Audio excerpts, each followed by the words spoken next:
আজ মা দিবস অর্থাৎ মাদার্স ডে উপলক্ষে নিজের হাতে তৈরি একটি ছোট্ট উপহার মাকে দিলাম। মা ছোট থেকে অনেক অভাবেই বড় হয়েছে, তাই নিজের মুখ ফুটে মা কোনোদিনই কোনো কিছু চায় না। মন থেকে আমার মাকে যা দেওয়া হয় আমার মা তাই হাসি মুখে নেয়।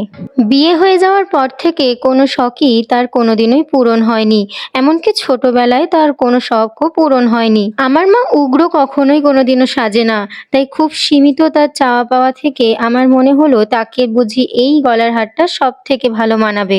তার সব জিনিসের প্রতি তার একটাই দাবি, তো সে লাল রংটা খুব পছন্দ করে, তাই লাল রং দিয়ে যদি কেউ কিছু দেয় বা কোনো জিনিস যদি সেটা লাল রঙের হয় তাহলে সে সবচেয়ে বেশি খুশি হয়। সংসারের জাতাকলে নিজেকে উৎসর্গ করে দেওয়া মানুষটির দিন আজ। যদিও মায়েদের কোনো দিন হয় না, তবুও মানুষ যেহেতু এই দিনটিকে ঘটা করে পালন করে, তাই আমার তরফ থেকে মায়ের জন্য এই ছোট্ট উপহারটি আমার মন থেকে দিতে ইচ্ছে করলো। আমার জিনিসটি মাকে দেওয়া যে সার্থক হয়েছে সেটা মায়ের হাসি মুখটি দেখেই বোঝা যাচ্ছিল।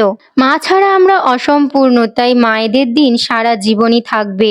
ভালো থাকুক পৃথিবীর সকল মা, আজকের দিনে আমার এইটাই কামনা।